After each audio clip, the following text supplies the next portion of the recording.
Bonjour à toutes et tous et merci beaucoup Lorraine et Muriel pour cette ouverture à ce webinaire-là. Je voudrais aussi en quelques mots remercier Mireille qui n'est pas là cet après-midi puisqu'elle est retenue par le J-Speak Leg mais qui est en réalité à l'initiative de ce webinaire et qui nous a démarché avec Mourad.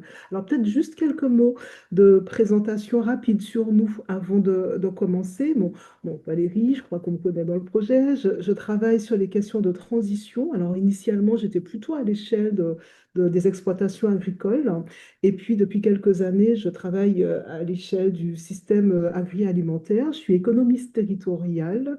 Et dans mes travaux, je regarde en particulier les modalités de coordination entre acteurs, c'est-à-dire comment est-ce que les acteurs s'organisent, s'entendent pour faire ensemble. Et c'est le faire ensemble qui est important et qui renvoie justement à des formes d'organisation collective. Mourad, tu peux dire deux petits mots aussi?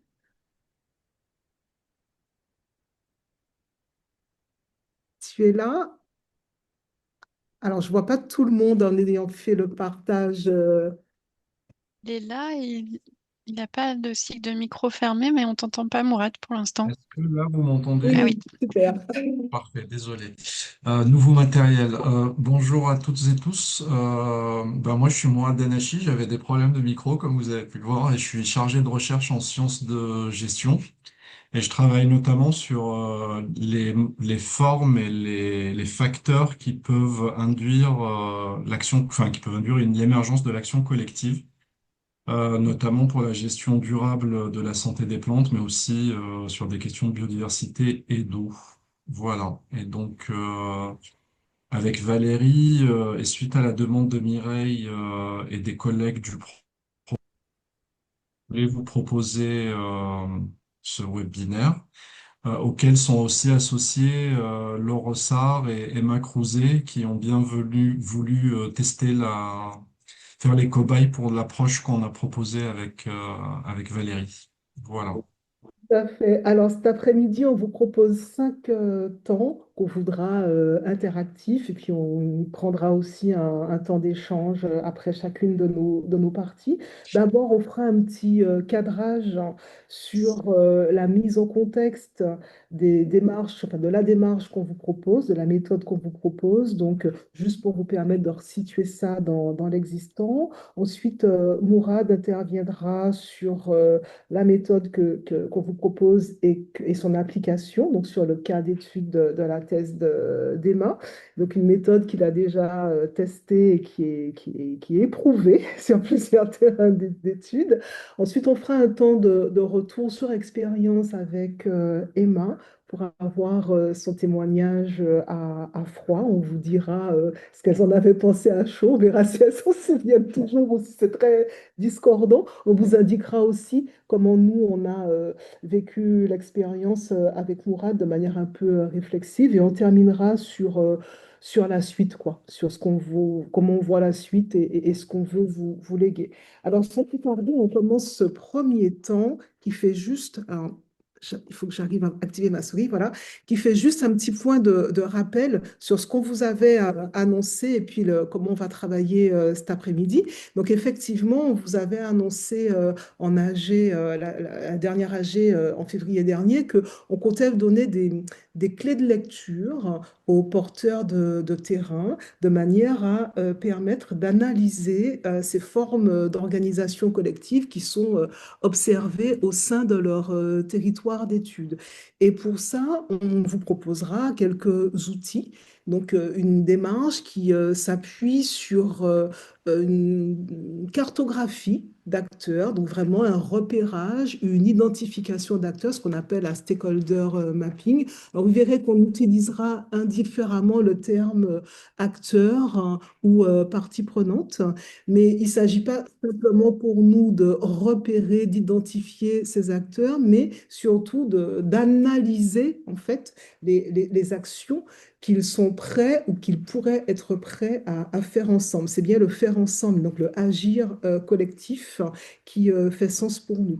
Et donc, les attendus, donc ce qu'on aimerait, ce à quoi on tient et dont on aimerait vous doter, en fait, ce qu'on aimerait vous laisser comme, pour que vous repartiez avec, c'est vous donner une compréhension de ce que sont ces parties prenantes, c'est-à-dire comprendre ce qui les anime, ce qui les motive, leurs préoccupations, qui sont-elles, hein, donc quels sont leurs intérêts, leurs attentes, mais c'est aussi comprendre comment est-ce que ces parties prenantes, elles s'engagent, comment est-ce qu'elles influent les unes sur les autres, les relations qu'elles entretiennent, etc.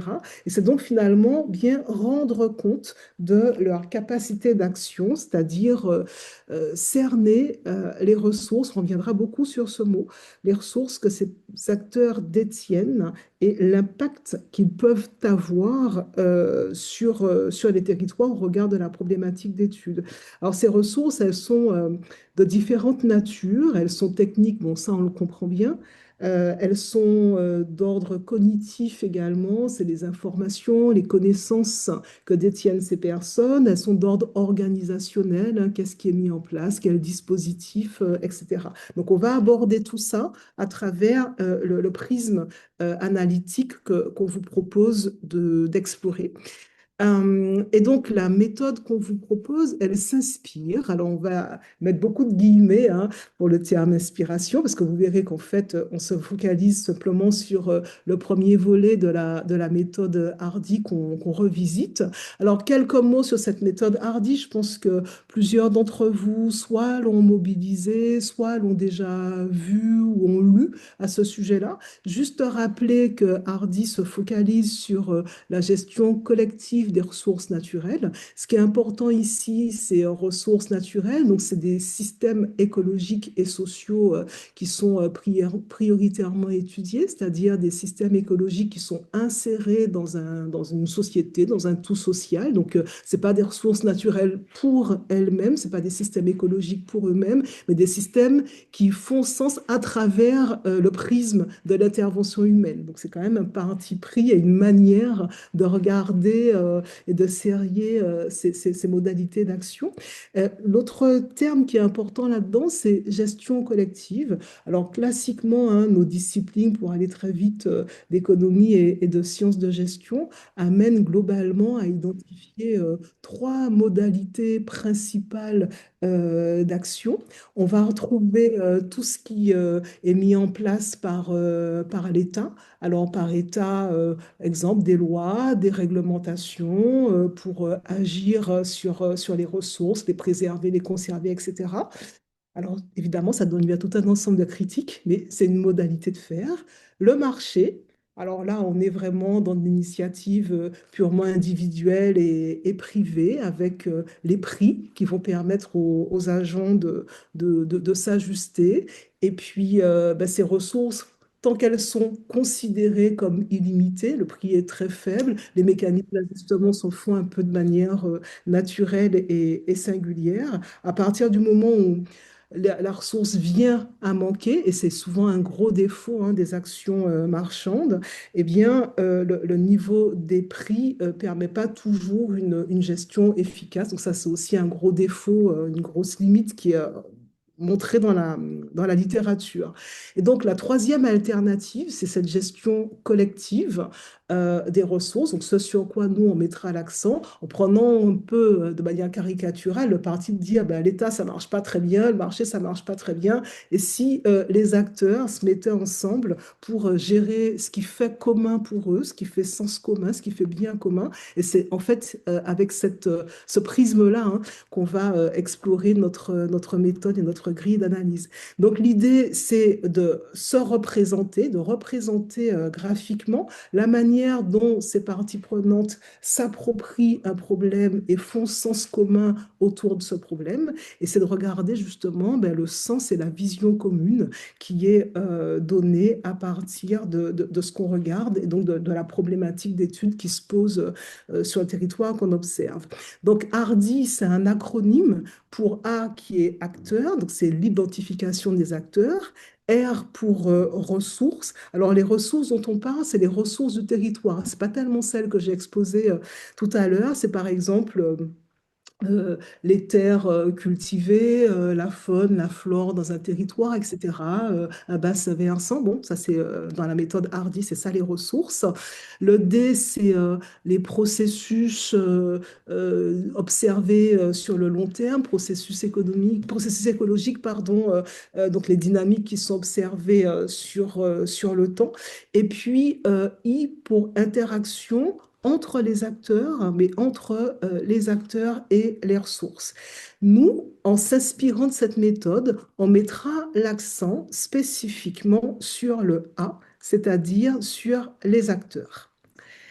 Et donc, pour faire ça, avec ce focus sur le acteur, les parties prenantes, on va considérer deux critères. Le premier, c'est le niveau de concernement, donc les niveaux d'intérêt en fait qu'ont les acteurs par rapport à la problématique qui nous intéresse. Donc, dans nos territoires, c'est le zéro phyto, la forte réduction des pesticides. Et c'est le deuxième axe, c'est les capacités d'action, c'est-à-dire le pouvoir et l'influence que ces acteurs-là vont avoir ou qu'on va reconnaître ou qu'on va prêter à ces parties prenantes pour ce qui concerne la réduction de l'usage des phytos. Et donc l'idée, c'est bien de travailler en fait sur un cas d'étude pour voir quels sont les acteurs concernés par donc, qu'est-ce qui fait sens pour eux et comment ils s'organisent autour d'actions en commun et quelles sont leurs capacités d'action. Alors, on représente ça de manière graphique ici avec ces deux axes, niveau de concernement et capacité d'action. On y reviendra. Mourad passera pas mal de temps à exposer ça. Mais ce que je veux déjà vous demander de retenir, c'est qu'il s'agit bien d'un positionnement relatif. D'abord parce qu'on fait l'exercice en commun avec d'autres acteurs autour de la table. Et donc, il va y avoir autant de possibilités de positionnement possibles que de personnes qui se prêtent à l'exercice. Donc, une manière de repérer les acteurs et de les situer les uns par rapport aux autres. Et donc, il va y avoir des phases d'exploration qui vont être propres à chacun et qui vont résulter justement d'une discussion et d'un arbitrage ensemble. Donc ça, c'est une première chose, une première manière d'être relatif et d'exposer cette idée de positionnement relatif. La deuxième chose sur laquelle je mets aussi l'accent, c'est qu'on va situer les acteurs les uns par rapport aux autres dans cette matrice-là qui croise niveau de concernement et capacité d'action. Donc, on commencera par situer un individu lambda et on vous dira pourquoi on parle de celui-là, etc. Et on verra comment, relativement à cet acteur-là, les autres se situent en termes de capacité d'action, d'influence, de pouvoir, et puis de manière d'être concerné, d'être touché, d'être affecté par la problématique dont il est question. Alors, juste pour vous dire, parce que très certainement que dans vos expériences passées, vous avez vu plusieurs méthodes et que ces méthodes étaient aussi intégrées dans des démarches participatives auxquelles vous avez pu participer. Donc, quelques schémas qui font vraiment écho à ce qu'on fait là. Donc, le schéma de gauche, alors les axes sont évincés, c'est pas complètement les mêmes mots, mais pour ceux qui l'ont vu, on retrouve bien cette idée d'intérêt, de concernement des parties prenantes. Et là, bon, comme je disais, les axes sont inversés. Donc ici, vous avez l'influence, le pouvoir des parties prenantes. Et ça permet donc de pouvoir catégoriser en fait chacune des catégories d'acteurs avec ce prisme-là. Donc on va retrouver ici des personnes qui ont un niveau d'influence élevé et un intérêt très très élevé. Donc c'est ceux qui sont en général moteurs dans l'action, contrairement à ceux-là qui ont un faible intérêt, donc un faible niveau de concernement et qui ont une capacité d'action faible. Et puis on va retrouver des catégories d'acteurs intermédiaires à partir desquels il s'agira de se positionner, de dire mais comment est-ce qu'on les mobilise ou pas. En général, ces techniques-là, en tout cas telles qu'elles sont présentées dans la littérature, c'est pour identifier des acteurs à aller enquêter. Vous verrez que nous, on part du fait qu'on a déjà une connaissance de terrain, qu'on a déjà fait un travail d'enquête préalable sur le terrain. Autre grille de lecture, certains auteurs croisent toujours la question de l'intérêt avec les valeurs. À quoi tiennent les acteurs? Qu'est-ce qui est important pour eux? Qu'est-ce qui fait sens pour eux?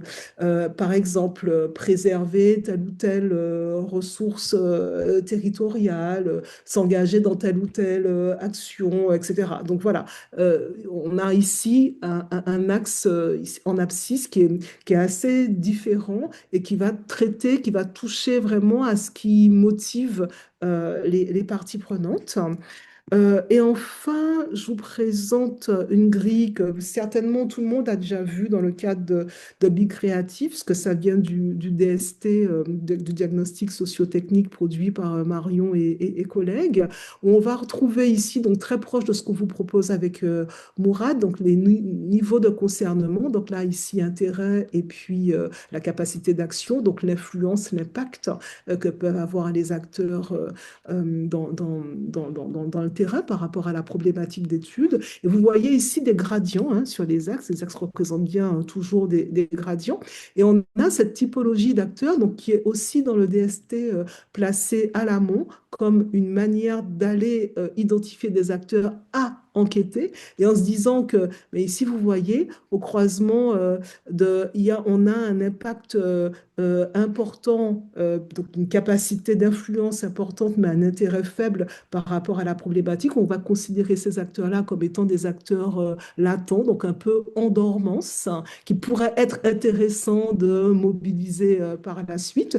On a bon, ici ce qu'on appelle les promoteurs, hein, donc au croisement, donc un impact élevé, un intérêt élevé, donc des acteurs très très actifs et très très mobilisés. Les acteurs indifférents, pas d'intérêt et pas d'impact. Et puis ce qui est intéressant ici, les acteurs dépendants, c'est-à-dire ceux pour lesquels finalement l'intérêt est très très élevé, mais dont l'influence ou la sphère d'influence est encore faible. Donc vous voyez des manières de représenter la manière dont on perçoit les acteurs sur un terrain, sur un territoire par rapport à une problématique d'étude. Donc ça, c'était juste un élément de cadrage sur les méthodes. Je ne sais pas si vous avez des questions à ce stade-là, mais l'idée, c'est de passer très vite la parole à Mourad pour décortiquer la grille qu'on vous propose. Alors, je ne vous vois pas. Il faut que je remette le... Donc, je ne sais pas s'il y a à ce stade-là des questions. N'hésitez pas à prendre la parole. Donc, ben, on vous l'a dit déjà, hein, on a appliqué cette grille de lecture là qu'on va décortiquer au terrain de Laure et Emma. Et voilà, donc Mourad, je te laisse décortiquer. Je vois toujours pas s'il y a des questions, je suis désolée, hein, parce que... Mais il n'y en avait peut-être pas. Non, pas de questions pour On n'en a l'instant. pas. Ok, et donc Mourad, c'est à toi sur la démarche et la méthode. Merci beaucoup Valérie. Donc oui, enfin comme l'a dit Valérie, on va s'inspirer d'une approche un peu conceptuelle et de tout ce qu'a présenté Valérie pour proposer une méthode qui permette d'aller de la stakeholder map, de faire une stakeholder map, et on va expliquer après ce que c'est, pour justement engendrer ou induire des actions collectives. Diapositive suivante. Présenter d'abord la méthode, on va dire, hors sol. Je vais vous présenter un peu quelques définitions, les trois étapes qui sont les plus importantes de la réalisation de cette méthode, qui sont la définition de la question, la réalisation de la carte, donc de la stakeholder map, et l'interprétation en fait de cette map et comment passer à l'étape d'après qui est lancer des actions. Initier des actions. Et donc après, dans un deuxième temps, je vais vous présenter le cas particulier de la thèse de Emma Crouzet qui est ici encadrée par Laure Ossard notamment qui est ici, qui vont témoigner aussi dans un deuxième temps de comment ils l'ont vécu et de qu'est-ce qu'ils ont tiré. Alors, déjà, quelques définitions. Quand on fait une stakeholder map, c'est quoi un stakeholder? En français, il y a deux mots qui renvoient à stakeholder, ce que veut dire stakeholder en anglais, c'est porteur d'enjeu ou partie prenante. Donc, en fait, un stakeholder est défini par rapport à un projet, par rapport à un objectif. Et donc, ça constitue un groupe d'individus ou un individu, si c'est au singulier, qui est affecté ou pourrait être affecté par le projet. Et donc, vous voyez bien que la notion de projet, d'objectif qu'on a là devant nous, fait qu'on définit, enfin, est assez important dans la définition de qui est partie prenante ou pas, qui est porteur d'enjeu ou pas, c'est par rapport à ce projet. Donc, qui est stakeholder ou pas. Et donc, quand on dit qui peut être affecté ou qui est affecté, ben, ça peut être positivement ou négativement, en fait. Tout ça, c'est des parties prenantes d'un projet. Et donc,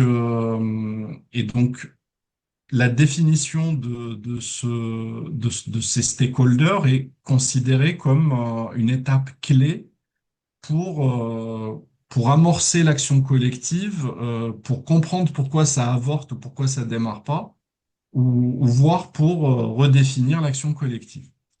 Et donc, c'est pour ça que ben, vous avez sans doute entendu beaucoup parler de ces stakeholder maps qui reviennent à la mode, qui sont connus depuis un certain temps et qui permettent en fait de quelque part designer l'action collective ou de comprendre pourquoi l'action collective ne marche pas bien.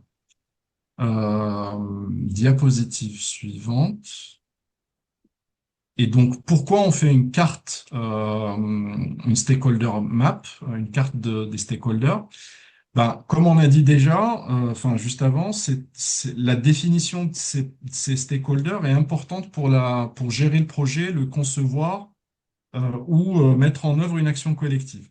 Et donc, la cartographie est une façon de définir qui appelle à certaines actions et qui appelle aussi à une gestion du projet et de l'action collective.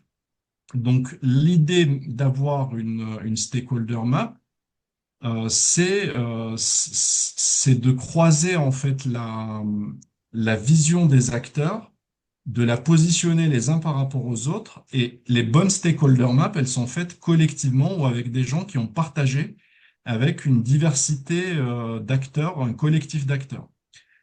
Pour dire, ben, eux, par exemple, ils se sentent plutôt là, eux, ils se sentent plutôt là.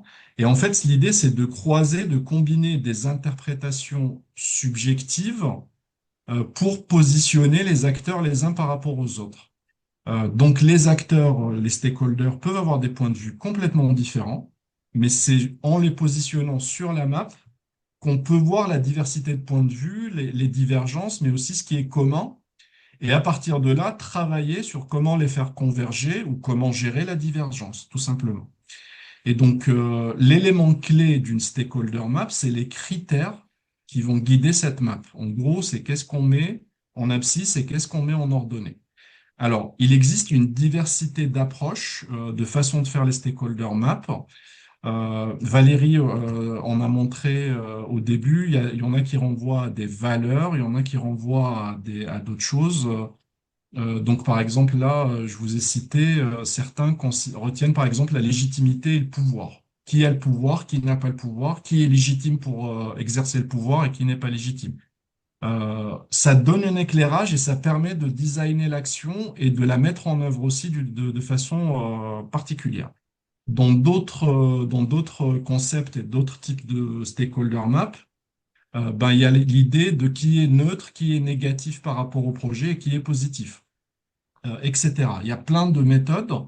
Comme l'a dit Valérie, nous, on va s'inspirer de la méthode Hardy, hein, qui a été développée par un collectif INRAE, CIRAD, même des Australiens et des Suisses aussi qui étaient partenaires du consortium qu'il avait développé, qui date il y a plusieurs années, qui a été testé dans plein de contextes différents, notamment sur la gestion des ressources naturelles.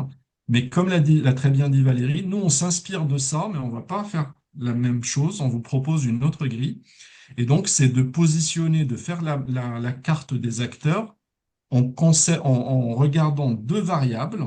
Euh, il y a le niveau de concernement par le projet ou par la finalité de l'action collective, d'un côté, et d'un autre côté, la capacité à agir sur le projet ou sur l'objectif. Et donc, vous avez là ce qu'on a un peu défini comme, voilà, c'est-à-dire comparer, c'est comme s'il y avait un gradient du niveau de concernement de l'acteur par rapport au projet. On est toujours par rapport à un projet d'action collective. Et donc là, est-ce qu'ils sont plus ou moins concernés les uns par rapport aux autres? Et donc, on pourrait positionner, en discutant avec les acteurs eux-mêmes, hein, ou un collectif d'acteurs, et ben, comment on positionne, par exemple, la distribution par rapport à notre objectif de faire, je sais pas moi, de la betterave zéro phyto. Et là, après, on met l'institut technique. Est-ce qu'il est plus concerné ou moins concerné par l'idée de faire du zéro phyto dans la betterave, etc. Et on pourrait positionner les acteurs comme ça. D'un autre côté, on regarde la capacité à agir sur l'objectif. Donc, est-ce qu'ils ont plus ou moins un impact sur la réussite ou l'échec de l'objectif? Et on positionne les acteurs par rapport à cette... ça va un peu trop vite, Valérie, Ah pardon. Ouais. bon? Pas Et du donc, tout. ça va, il n'y a pas de souci. Et donc, donc, en fait, on positionne les acteurs les uns par rapport aux autres. Mais tout ça est défini par rapport à un objectif et à une question. Et donc, avant de commencer, donc là, je vous ai expliqué c'est quoi un stakeholder et c'est quoi une stakeholder map et pourquoi on en fait. Maintenant, on va commencer le déroulé de l'atelier. Donc, dans un premier temps, on réunit les acteurs, le collectif. C'est pas grave s'il n'y a pas tout le monde, mais il faut avoir, plus on a de diversité, et plus on a de personnes qui connaissent cette diversité ou qui connaissent les sons de, on va dire, les opinions et les points de vue de divers acteurs, plus c'est fiable, en fait, plus c'est efficace. Et donc, diapositive suivante. La première étape consiste à définir une question. C'est-à-dire l'objectif de l'action collective ou l'objectif qui va impacter les stakeholders qu'on va définir, c'est quoi? Et donc, il faut vraiment prendre le temps de travailler, de faire un tour de table en disant, bah, nous, ici, qu'est-ce qui nous intéresse? On peut proposer une première formulation et puis laisser les acteurs reformuler, introduire des nuances, écarter certaines. Garder en tête il y a deux mécanismes clés ici. C'est que, un, il faut expliciter le tacite. Il faut vraiment, oui, tout le monde est d'accord, on va faire ça, mais personne l'a dit et on l'a pas écrit. Donc, il faut vraiment que tout le monde l'écrive pour être sûr que tout le monde est raccord et tout le monde se cadre par rapport à cette mire qu'est cette question. Et donc, clarifier le tacite, un. Le deux, c'est le nommer, le verbaliser. Les mots sont parfois ambigus. Et donc, s'accorder sur un mot, ce sur quoi on veut aller, lui donner un mot, c'est un peu le baptiser, le faire exister. Je vous donne un exemple. On a par exemple, enfin, j'ai personnellement utilisé cette méthode avec des éleveurs du Sud-Ouest qui voulaient faire du 100% herbe. À un moment donné, pour certains, c'était évident que c'était du bio. Et d'autres, non, non, c'était bio, c'était hors de question, c'est trop. Et du coup, on a parlé de quel était leur objectif. Ça a permis déjà une certaine convergence des acteurs sur vers quoi ils veulent aller. Et donc, une fois qu'on a défini ce mot, il faut vraiment prendre beaucoup de temps ici, hein, faut pas y aller vite. Faut pas aussi que ça soit un acteur qui définisse la question et puis les autres, ils sont là juste pour faire la stakeholder map. C'est les acteurs qui font la stakeholder map qui définissent la question. Diapositive suivante, s'il te plaît, Valérie. Merci, Valérie. Et une fois qu'on a défini cette question, on la met en exergue en haut et on pose la figure qui est là à votre gauche. Et donc, c'est très simple. Il y a le niveau des concernements et le niveau enfin, de la capacité à agir sur la question. Et donc, je suis plus ou moins concerné par la question et l'objectif. Je peux plus ou moins agir sur l'objectif ou la question. Et en fait, quand je dis je peux, le niveau, c'est relatif les acteurs les uns par rapport aux autres. Et donc, on commence, on pose un point, on dit nommer un acteur, et puis positionne-le. Donc, le premier, il est simple, il est au milieu, on s'en fout. Parce qu'en fait, ça va être relatif. C'est les autres qu'on va placer par rapport à cet acteur. Et si on voit qu'on manque de place en haut, ben, on prend tous les nuages de points et on le baisse un peu, et puis on a de la place en haut. Et donc, il y a deux points de vigilance à avoir à ce niveau-là. Il faut se méfier des acteurs abstraits. C'est-à-dire, si je vous dis les agriculteurs, ah ben c'est trop facile. Est-ce que tous les agriculteurs sont pareils au niveau de l'impact de la question ou du concernement ou de la capacité à agir sur la question? Et donc, selon les échanges, donc la première personne autour de la table prend un acteur et les autres l'aident à expliciter, mais c'est quoi vraiment l'acteur? Acteur trop abstrait, clarifie. Donc agriculteur, c'est trop simple. De quel agriculteur tu parles? Ah ben, moi, alors, dans certains cas, on retrouve cette catégorie agriculteur se fragmenter en agriculteur innovant, agriculteur mainstream, petit agriculteur, grands agriculteurs, agriculteurs maraîchers, agriculteurs, je sais pas, qui font de l'arboriculture, etc. Ça peut être le type de culture, mais en fait, c'est la question et les points de vue des acteurs qui vont affiner la catégorie abstraite et la rendre plus explicite.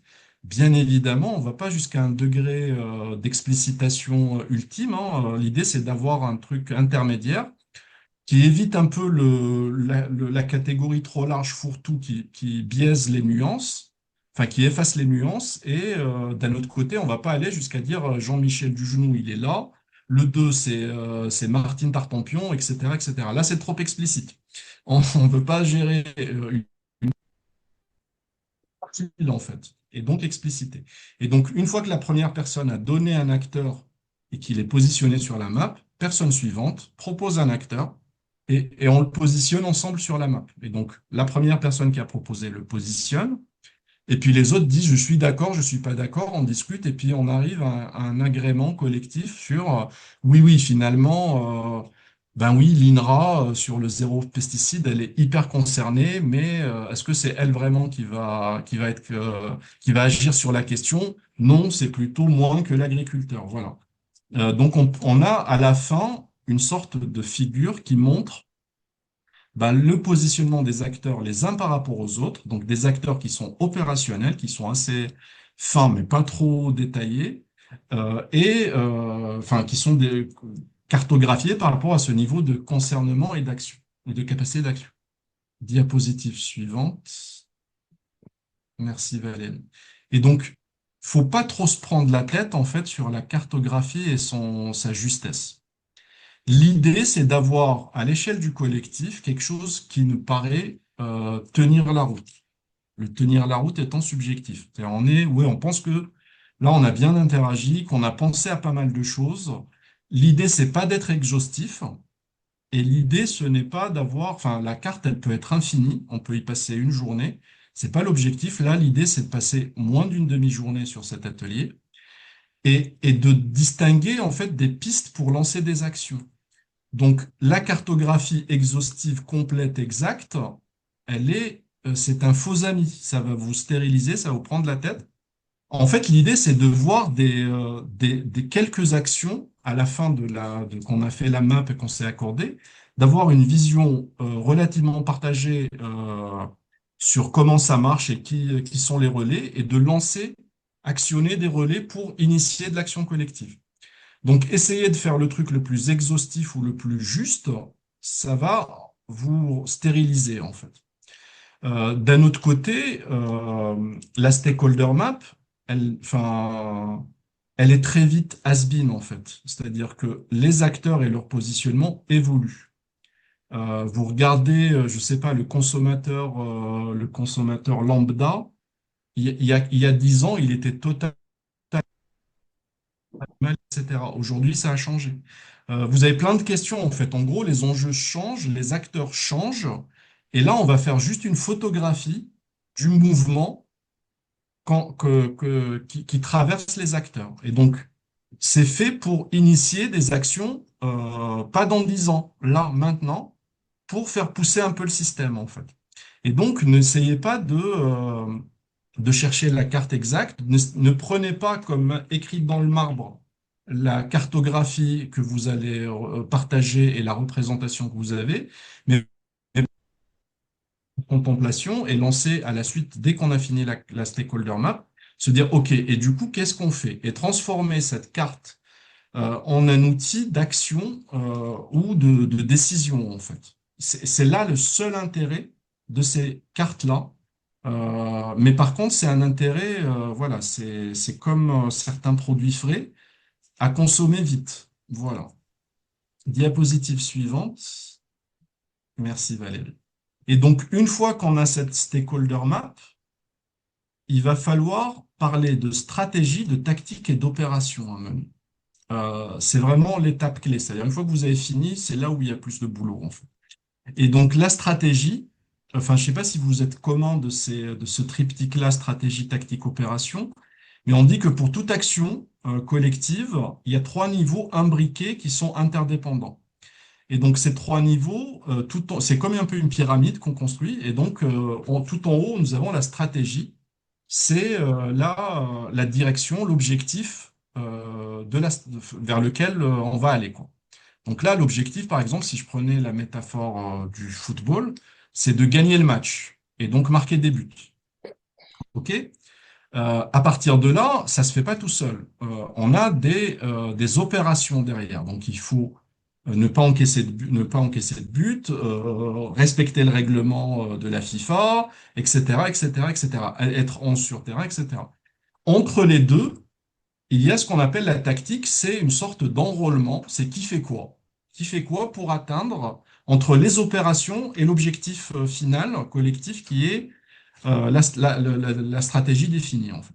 Et donc, il faut vraiment articuler les trois. C'est-à-dire, si on décide, si par exemple je mettais en stratégie zéro phyto et que je définisse les opérations, je sais pas, c'est faire du bio, enfin ne pas, enfin je sais pas comment dire, désherber manuellement.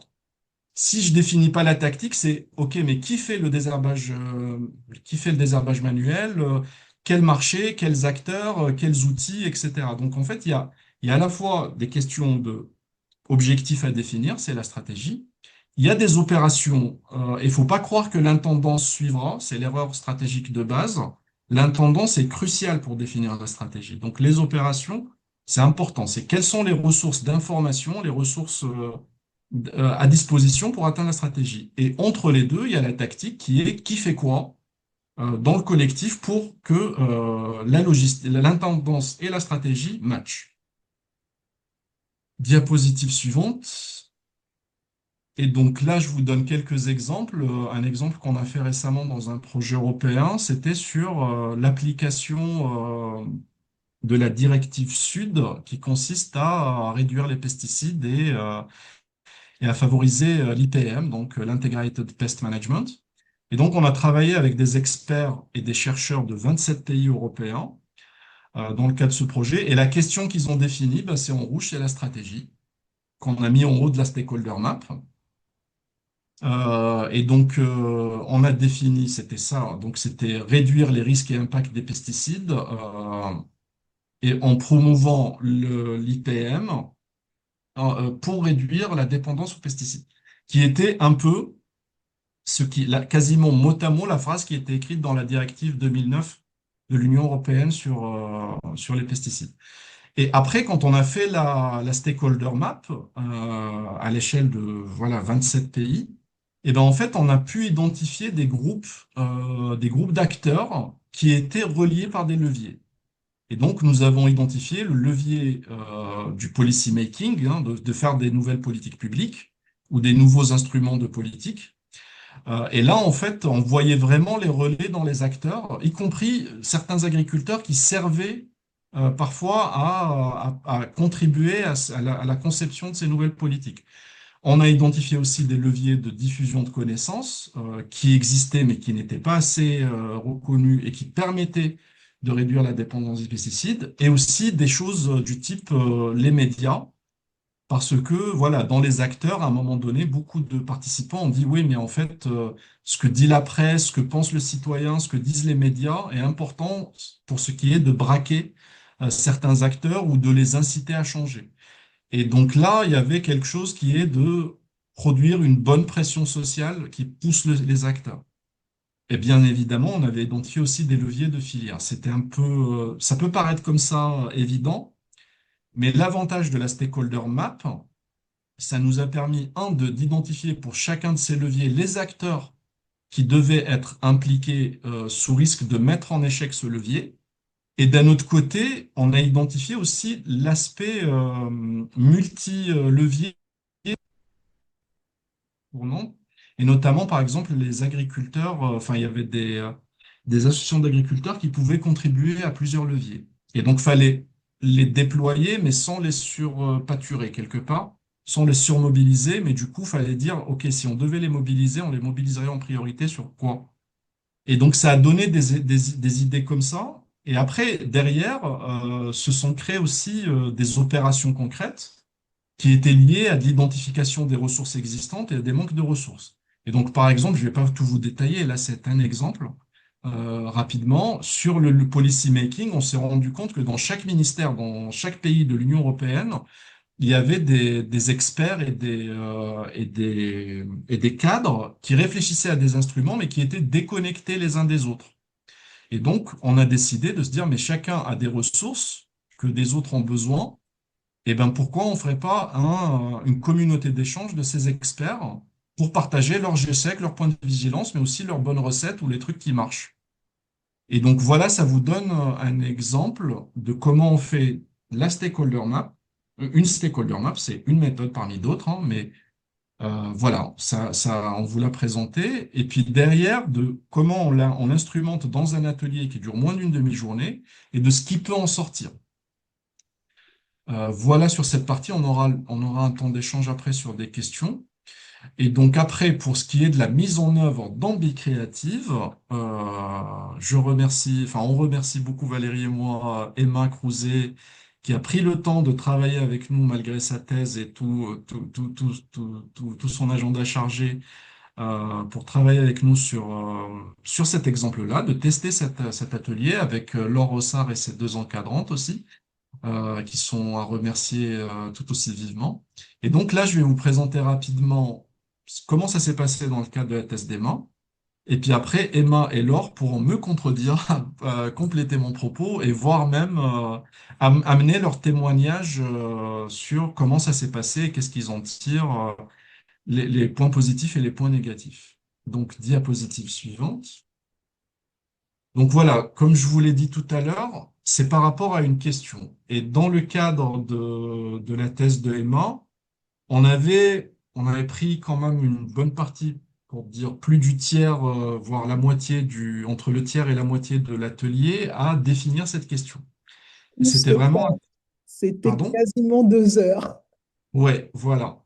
Et c'était vraiment très intéressant parce que oui, selon la question qu'on pose, bah, l'objectif est pas le même. Et puis parfois on se dit, ouais, en fait c'est ça, mais en fait comme ça, quand je l'ai écrit et quand on l'a discuté, je me rends compte que c'est pas le bon objectif, je mets la barre trop haut ou trop bas, ou c'est trop flou, etc. Et donc on essaie par itération. Et là, on est arrivé à cet objectif qui est d'accompagner un réseau de viticulteurs. Donc attention, le un réseau, c'est subtil. C'est-à-dire, nous n'allons pas accompagner tous les viticulteurs. Nous n'allons pas accompagner un groupe. C'est un réseau, et c'est pas pour rien qu'on a décidé que c'était un réseau. Ce n'est pas exhaustif ou générique, c'est vraiment un réseau situé. Voilà, c'est celui de la coopérative du Riotor pour gérer durablement, et on a explicité les différentes dimensions de ce qu'on appelle durable, des maladies fongiques qui sont aussi explicitées. On a ressenti le besoin de les expliciter pour éviter toute ambiguïté et bien être clair dans la définition des acteurs, des stakeholders, c'est-à-dire, et de l'action collective, en réduisant les traitements et on inclut le bio et le conventionnel. Donc, ça, c'est le bébé qu'on a, comme tu as dit Valérie, l'accouchement a mis 2 heures, hein, mais ça a pris beaucoup de temps et d'énergie. Et là, on arrive à quelque chose qui est assez cadré, assez clair. Et là, on passe à l'étape d'après. Euh, Vas-y Valérie, merci. Juste avant de passer à l'étape d'après, quelques itérations qui nous ont mobilisés, hein, il y en a eu plusieurs, mais c'était bien en fait de s'accorder et d'ouvrir un peu la black box de ce qu'on appelait rapidement, voilà sur quoi on travaille, quoi. Et donc, il y avait l'idée de vivre durablement, enfin, viabilité de l'exploitation agricole, viticole, pardon, et la réduction des pesticides. Il y avait l'idée de vivre avec des maladies. Il y avait l'idée de gérer les maladies. Il y avait la dimension action collective. Est-ce qu'on accompagne une somme d'actions individuelles ou est-ce qu'on regarde plutôt les choses qui sont en interaction, faites en interaction. Les territoires. Alors, les territoires, ça a été un déclencheur assez fort d'avancée, en fait, parce que le moment où on a situé ça dans un territoire, ça nous a beaucoup aidé à avancer, en fait. Ça a quelque part fait mûrir, accélérer le mûrissement de la question et la convergence. Et donc voilà. Et puis il y avait la question d'accompagner, est-ce que c'est un réseau de proximité ou pas? Qu'est-ce que la proximité? Interdépendant ou en interaction? Voilà. Du coup, on a fait pas mal d'itérations. Ne négligez pas ces itérations. N'essayez pas de précipiter en disant on perd trop de temps. C'est vraiment un moment fort et hyper intéressant. Et quelque part, prendre le temps de là, sur la définition de la question, permet beaucoup de gagner en temps pour la suite. Euh, Diapositive suivante. Est-ce que je peux Et donc, intervenir juste une oui, seconde pour Ouais. poser oui, une vas-y, question vas-y. de compréhension? Quand tu dis qui étaient les gens autour de la table pour définir la question dans le cadre de la thèse d'Emma? Euh, Alors, dans le cadre de la thèse de Merci. Emma, dans l'atelier, on n'a pas pu, vu les impératifs de temps, réunir les acteurs. Moi, personnellement, enfin, je l'ai fait souvent en multi-acteurs. Mais dans le cas de ce crash test, on va dire, bah en fait, Emma venait de sortir d'une série d'entretiens assez poussés, enfin, et avec beaucoup d'acteurs dans le Riotor et autres. Elle avait fait l'Alsace et le Sud-Ouest. Si je me trompe pas, Emma, tu me corriges si je me trompe. Et elle arrivait avec, voilà, elle avait absorbé beaucoup du territoire et des visions des acteurs. Et donc, on s'est basé quelque part à dire d'une experte, une super experte, qui avait tout frais dans sa tête, en fait. Mais je et pense, moi, personnellement, je vous encourage à faire le truc avec une diversité d'acteurs du territoire, en fait. Parce que, en fait, ce que ça a généré comme l'avantage de ce qu'on a fait là, c'était que ça nous a fait gagner énormément de temps.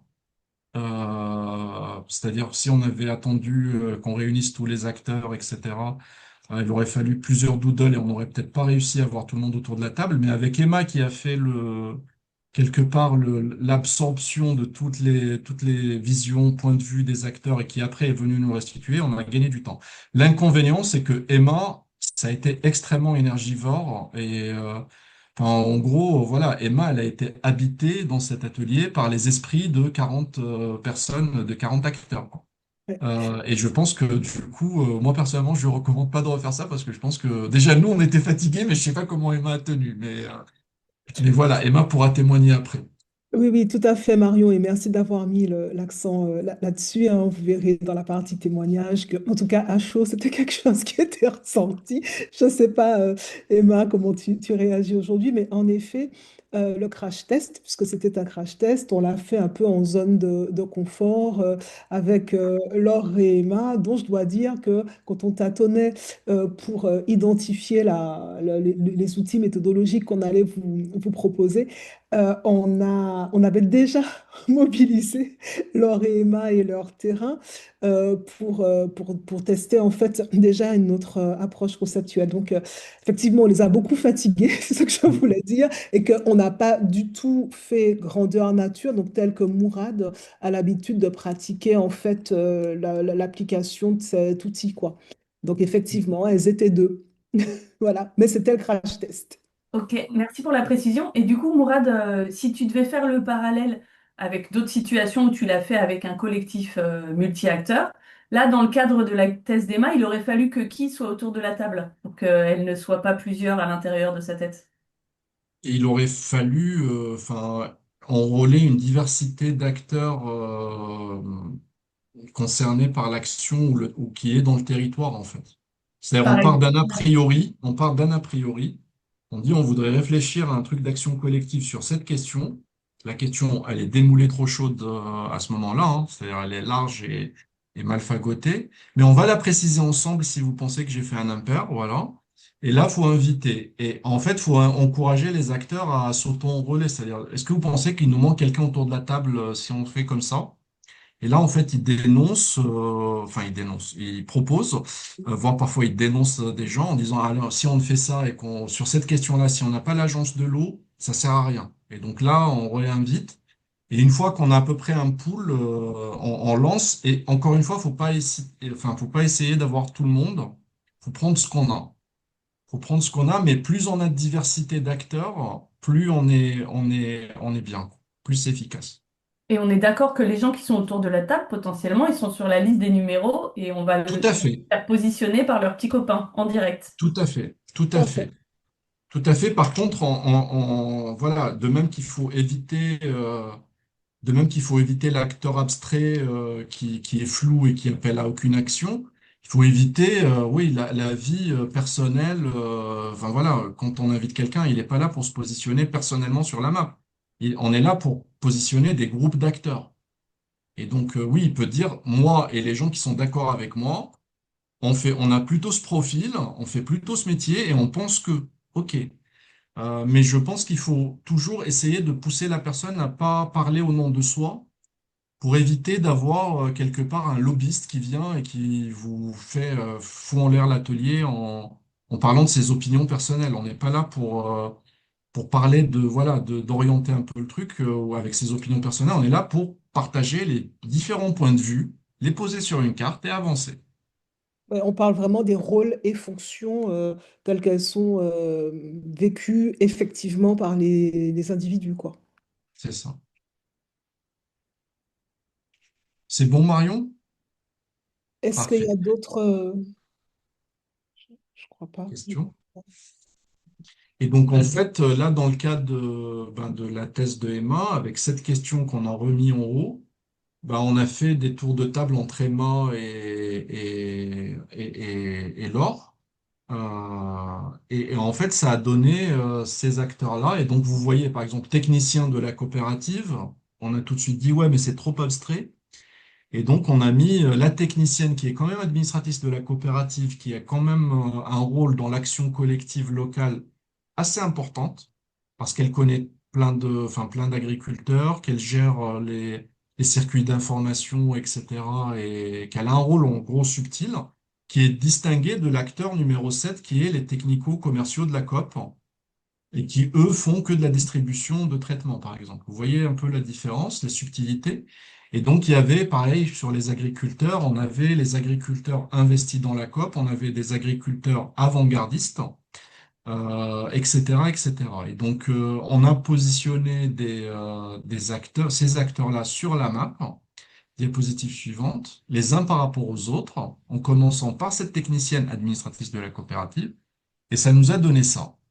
Et donc, on a listé certains acteurs qu'on n'a pas eu le temps de positionner, mais on les a quand même listés. Ils sont là, tout à droite, hein, Other Stakeholder Topic Up. Hein. C'est-à-dire quand quelqu'un dit j'hésite entre lui, enfin, entre la technicienne admin de la COP et la présidence de la COP, on lui dit bon, tu choisis un et l'autre, tu le mets dans la case à piocher. Si les autres, ils n'ont pas d'inspiration, ils pourront piocher là-dedans, quoi. Et donc, on a positionné 11 acteurs ils ont été positionnés comme ça. Et donc, vous voyez, par exemple, si je prends le numéro 5, qui est la recherche publique, l'INRA, eh ben, ils sont plus concernés que le numéro 11, qui est le riverain non agricole sur le territoire, par la question d'accompagner les viticulteurs du territoire pour réduire les fongicides. Mais par contre, ils ont plus de capacité d'action que les riverains. Voilà. Mais par contre, ils ont moins de capacité d'action et de niveau de concernement que le numéro 10, qui est les agriculteurs avant-gardistes. Parce que ces agriculteurs-là, ils sont déjà plus impactés par la question que l'INRAE, hein. Nous, on peut toujours faire des publis, on a toujours notre salaire de fonctionnaire. Quand il y a une explosion d'oïdium ou de mildiou, ben, l'agriculteur, lui, il est plus impacté. Et ils ont une capacité d'action aussi plus forte parce que on a beau, nous, INRAE, écrire que c'est possible, l'agriculteur avant-gardiste qui, lui, montre que c'est possible, il a plus d'impact sur le terrain, du moins pour accompagner des réseaux de viticulteurs que INRAE, en fait. C'est par rapport à la question, encore une fois. Et donc, à partir de cette stakeholder map, on peut se dire, oui, c'est joli, ça dessine la grande ours ou la petite ours, mais c'est pas ça l'objectif. L'objectif, c'est d'après se dire, mais est-ce qu'il y a des points communs entre les regroupements qu'on voit là? Est-ce qu'il y a une distribution particulière? Est-ce qu'il y a des leviers d'action différents? Et la diapositive suivante, en travaillant ça, on a identifié trois poules d'actions qui renvoient à des leviers. Et donc, nous avons un levier qui est entre le 5 et le 1 au centre, qui est en fait le support de l'accompagnement qui consiste à collecter des informations sur les connaissances et les diffuser. En gros, c'est quelque part ceux qui fournissent le bois pour construire la maison. C'est une cabane en bois, hein, donc comme vous l'aurez deviné. Et donc là, on a ben voilà, et ben il y a les agriculteurs, le numéro 5, c'est la recherche publique, et puis la technicienne de la COP qui gère un peu la diffusion d'informations. Et là, il y a quelque chose qui est assez important sur diffuser les bonnes infos dans la coopérative cible, en fait. Le deuxième point, c'est les charpentiers du réseau, ceux qui construisent la baraque, enfin la cabane, pardon. Et donc eux, leur rôle, ils sont plus à même de convoquer, enrôler et regrouper les acteurs pour l'accompagnement, en fait. C'est quelque part, c'est des porteurs de collectifs, en fait.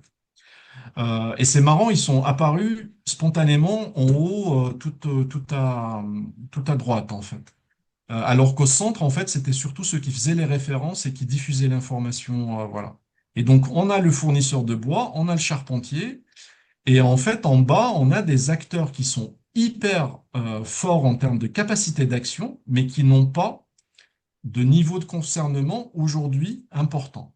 Et donc, en fait, l'objectif, c'est qu'il faut ramener ces acteurs qui sont là, la bulle du 3 et du 7, vers le haut, parce que ça donnerait énormément de push à l'action collective, en fait.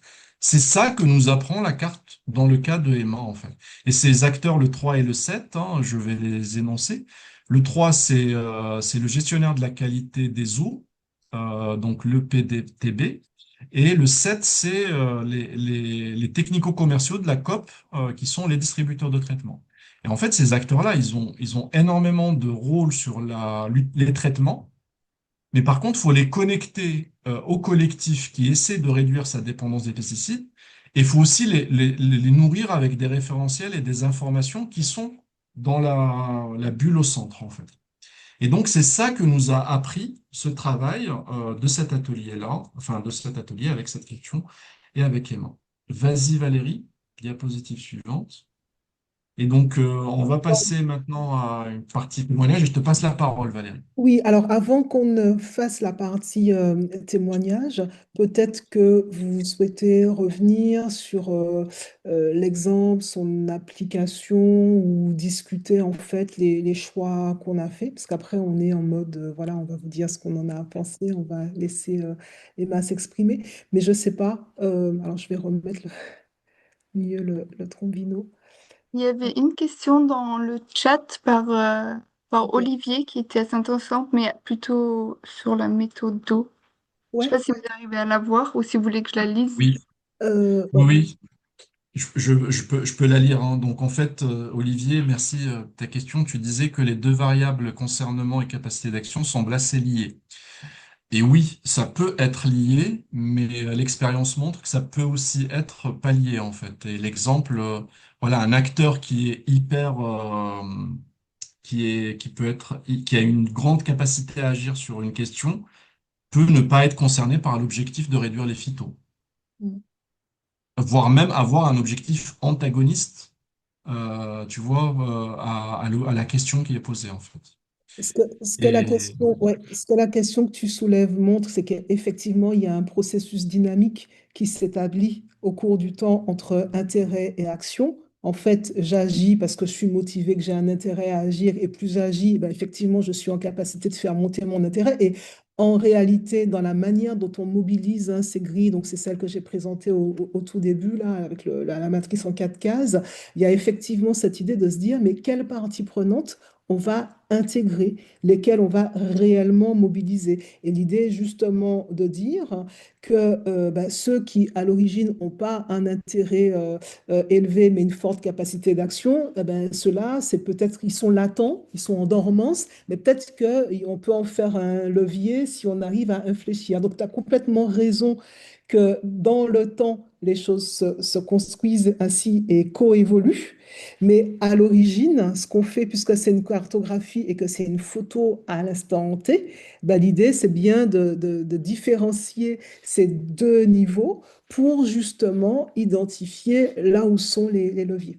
Pardon, Mourad, je t'ai coupé, mais c'était juste pour revenir. C'était très bien. C'était Ouais. très bien. Merci Valérie. Euh, Et et- on avait une autre question de Muriel qui dit que oui, les COP sont importantes. Tout à fait d'accord. et- Effectivement, c'est un acteur clé ouais. dans ces questions-là. Mm. Ouais. Je disais ça avec des smileys. Et Oui, j'ai bien vu. on a bien vu parce que c'est fatigant de toujours se dire que ça fait 20 ans qu'on dit qu'ils sont importants et qu'ils bougent pas. Et là, en fait, ce qui est intéressant, c'est que la thèse d'Emma et les questionnements montraient qu'il y avait des liens à créer, y compris dans la coopérative, en fait. C'est-à-dire, il y avait des gens qui Mm. étaient et des références, et on avait d'autres qui les avaient pas, en fait. Et ce qui est bizarre, c'est que, a priori, on pourrait dire tout ça, c'est la coopérative. Mais en fait, non. Ils sont multiples et il y a des connexions à faire, y compris voilà, y compris dans une organisation qui est une même boîte, en fait, qui est la coopérative du Riotor. Donc, voilà, s'il n'y a pas d'autres questions, on peut passer au témoignage. Il y a une petite question de Marc aussi qui est avec nous. Ah, Oui, bonjour à toutes et tous.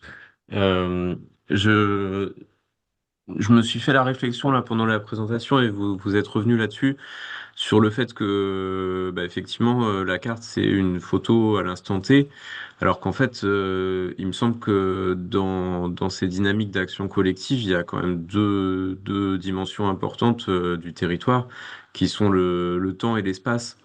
Le temps parce que bah, l'action collective, elle s'inscrit dans un historique de relations, enfin pour la métaphore de la cabane, là, ils ont peut-être construit d'autres cabanes à d'autres moments avec d'autres fournisseurs de bois, etc. Et ça va conditionner ce qui est possible de faire en fait quand on arrive sur un territoire.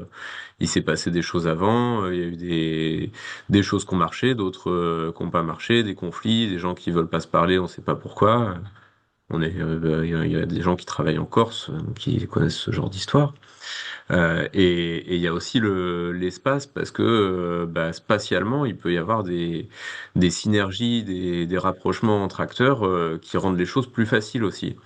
Là, vous parliez d'un réseau de viticulteurs, mais bah, je ne sais pas comment il est structuré spatialement dans ce territoire, mais il peut y avoir aussi des relations de proximité, hein. Valérie, tu as travaillé beaucoup là-dessus, qui font que bah, les idées diffusent, les réseaux se structurent plus facilement. Et du coup, il me semble que bah, quelque part, cette carte d'acteur, elle aurait peut-être, enfin, elle gagnerait à ajouter ces dimensions historiques et spatiales pour peut-être être plus fin et plus ancré dans ce qui se passe et ce qui se joue vraiment sur le territoire, quoi. Je sais pas ce que vous en pensez. Mourad, tu veux répondre ou j'y vais? C'est vas-y, vas-y. Je c'est pense que un la des question points. appelle à des questions de proximité. Ouais. Alors, oui, Marc, merci, merci de cette réaction-là. Effectivement, à partir du moment où on parle de réseau et où on identifie les ressources que détiennent les parties prenantes pour agir et faire évoluer et transformer en fait la question et la problématique, etc., agir dessus, effectivement, ces dimensions à la fois spatiales et relationnelles, elles sont essentielles.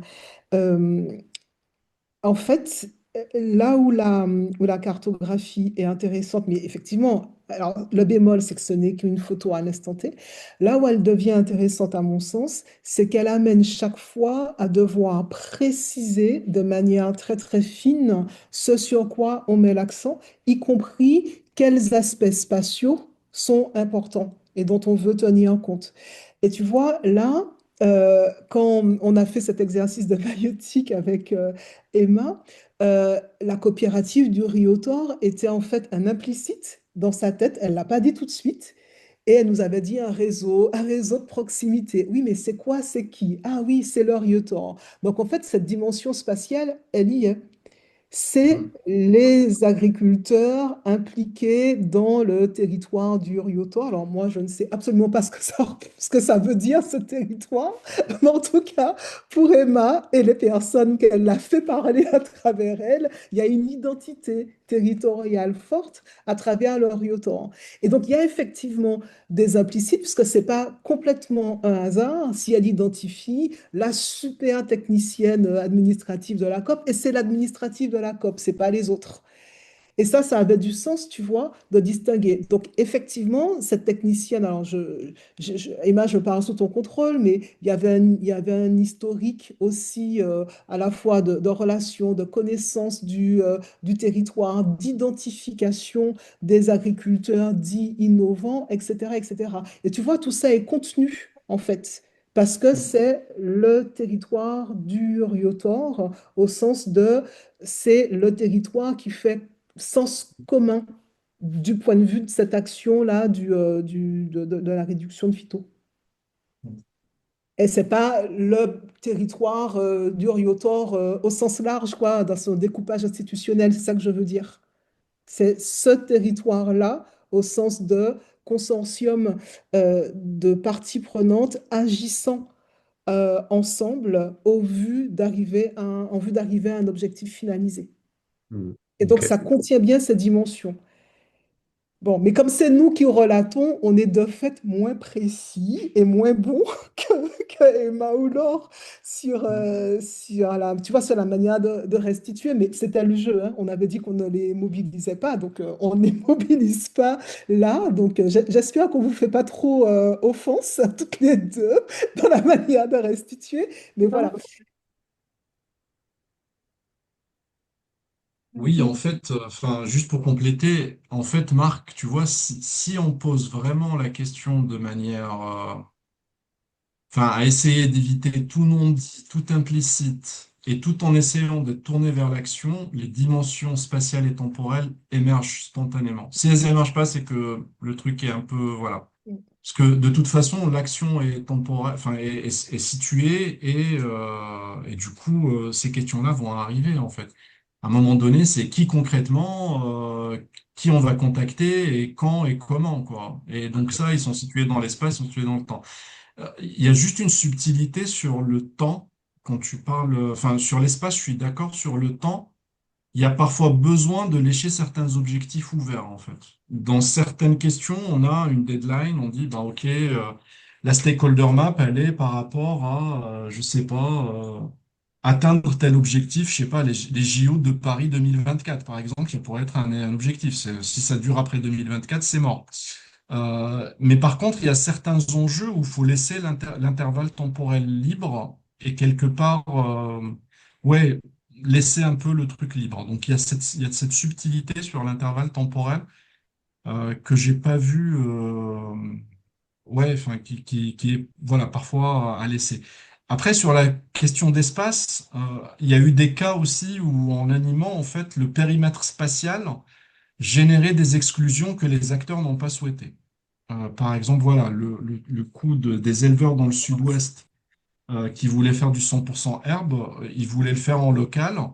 Puis très vite, en fait, la question a fait qu'ils avaient besoin de relais extérieurs. Et ils ont dit non, non, nous, on fait juste l'élevage 100% herbe. On est l'association de promotion du 100% herbe on ne définit pas d'espace défini. Mais par contre, nous, on est porteur et on est dans le sud-ouest et on s'affiche comme porteur, mais le réseau n'est pas fermé à un espace. Donc, en fait, ces questions je redis, hein, les questions d'espace et de temps se clarifient, se positionnent par rapport à une bonne définition de la question, c'est-à-dire une question qui mobilise et qui est partagée par un collectif. J'ai aussi une petite, je sais pas, mi-question, mi-remarque, donc c'est plutôt sur les deux axes. Enfin, j'aimerais bien avoir un peu plus d'infos sur comment vous les définissez. Déjà, j'ai l'impression que peut-être que ça dépend du nombre de parties prenantes qui font partie de l'exercice de cartographie, mais quand on dit le niveau d'intérêt, moi j'ai l'impression que c'est plutôt le niveau de à quel point ils sont d'accord avec nous et nos propres objectifs à nous. je suis intéressée pour en discuter avec vous. Et la deuxième chose, c'était plus une question sur ce qui est entendu derrière la capacité d'action. Honnêtement, ça me semble vraiment pas clair. Par exemple, là, je sais pas si c'est la carte finale, mais quand je vois que c'est quoi, le technico-commercial de la COP a plus de capacité d'action qu'un établissement autour de la qualité de l'eau, ça me semble bizarre. Et pareil, je pense que derrière, enfin, à voir. Mais derrière, ça me pose la question de, bah, qu'est-ce qu'on entend? Et justement, je pense que là, la question du spatial et temporel, elle entre en jeu dans comment on définit la capacité d'action. Ou alors, est-ce que c'est une capacité aussi de transformation, d'aller vers quelque chose de vraiment différent ou pas? Et voilà. Enfin voilà, moi ça me posait un peu cette question-là. Et derrière, on se retrouve avec un schéma où de ce que je comprends là de cette carte-là, on, on aboutit quand même à un résultat où on dit, bah en gros, il y a quelques agris un peu alternatifs qui sont un peu engagés. Et du coup, c'est sur eux qu'on va se baser pour faire tout évoluer.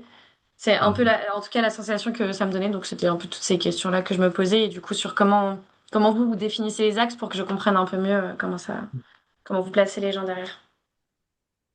Alors, cette question-là, elle est importante, elle ressort souvent des échanges autour de la table. Et en fait, c'est pour ça qu'on le met sur la figure. C'est vraiment, alors c'est pas le niveau d'intérêt, hein, Myrto, hein. C'est le niveau de concernement. Je suis sensibilisé à la question et je suis motivé par l'objectif, plus ou moins, lié à définir. Et en fait, ça, c'est clair. En fait, l'échelle est claire. Ce qui est flou et qui est à clarifier, c'est la question qui répond à ça. Et en fait, c'est de ça enfin, c'est pour ça qu'on prend beaucoup de temps au début pour le discuter, être conscient. Enfin, voilà, on dire, ce sujet-là, il t'intéresse, tu vois. Et puis, tu es motivé enfin, plus ou moins motivé par cette question.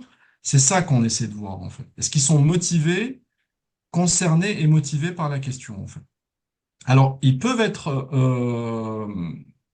sensibilisés à la question, mais motivés négativement. Ça rentre. Alors, je suis opposé à la réduction de pesticides, ça rentre, en fait. C'est pas grave, viens, on discute. Et en fait, on peut le positionner comme un acteur. Enfin, les figures qu'avait montré Valérie au tout début, on peut avoir des acteurs qui sont opposés à la question, à l'enjeu, etc. Donc ça, c'est le premier point.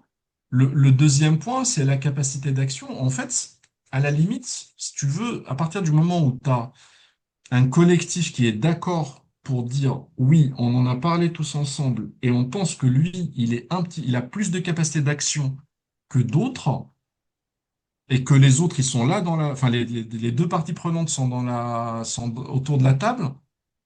Enfin, je pense qu'on n'a pas à re-questionner ça. Ils pensent qu'ils sont plus centraux et tout le monde est d'accord en disant, ben, je sais pas, la recherche publique est plus importante que le vendeur d'intrants sur cette question-là. Sachant qu'autour de la table, il y a des représentants d'intrants et des représentants de la recherche publique.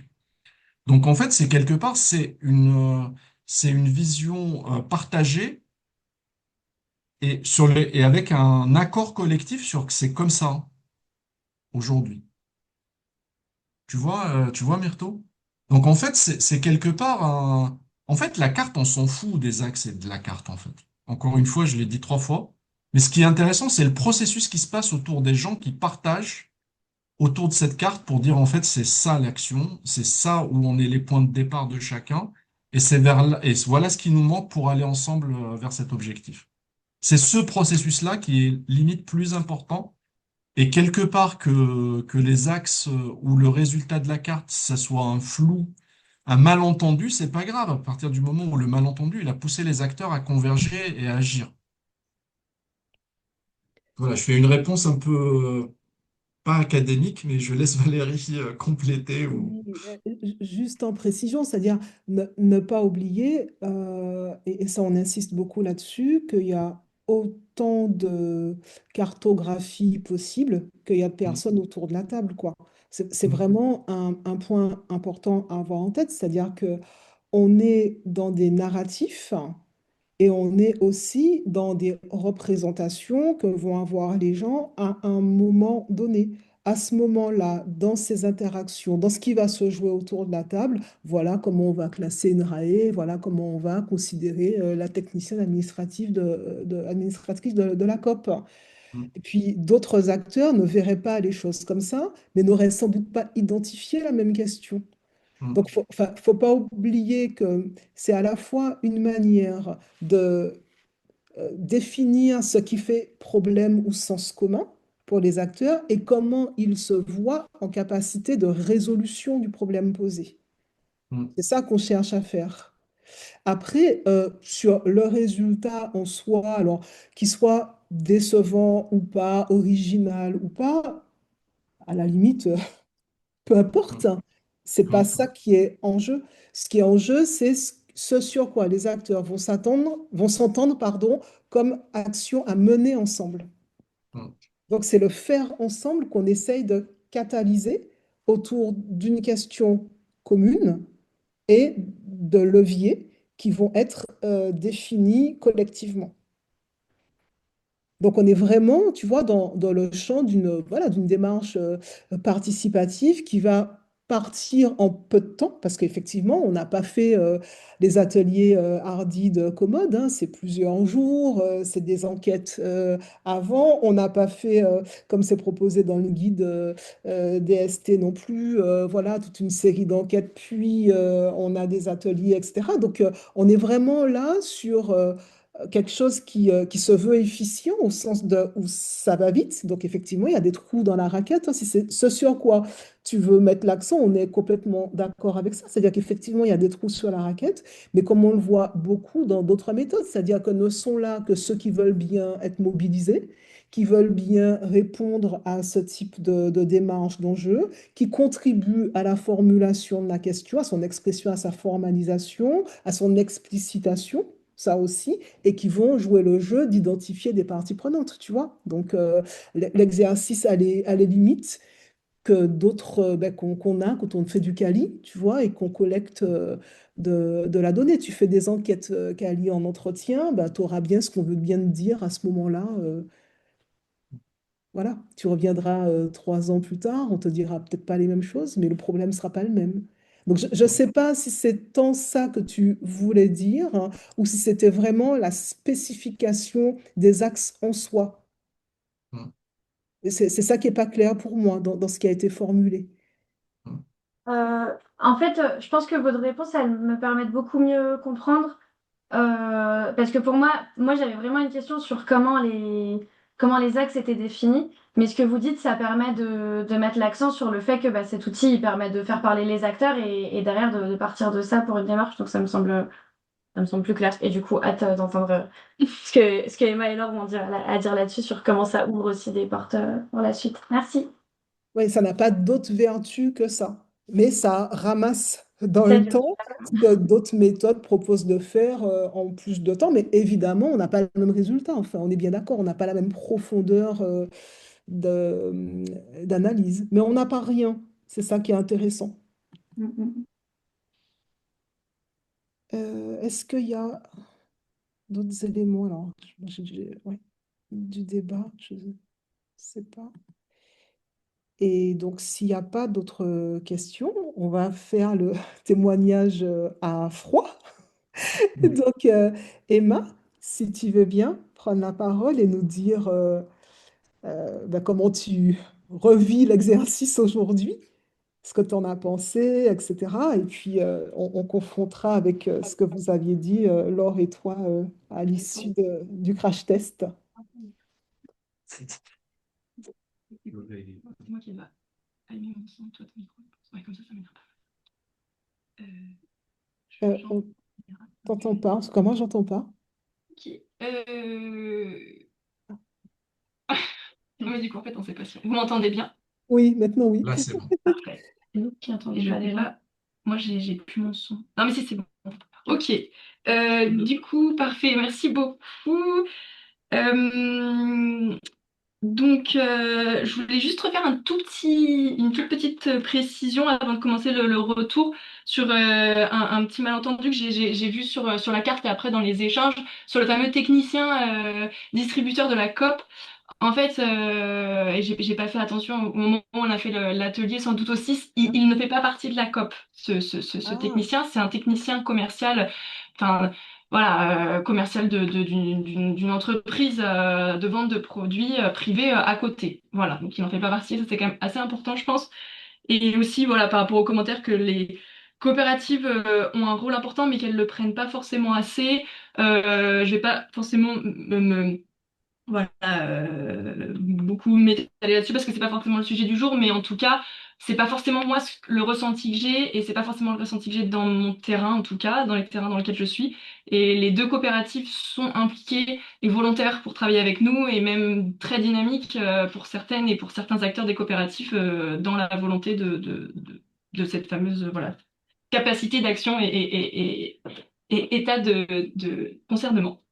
Et donc sur les retours, ben déjà, ben voilà, de manière un peu générale, j'ai trouvé cet exercice et très très très enrichissant. C'était ben, une super découverte, voilà, aussi sur les plans méthodologiques, etc.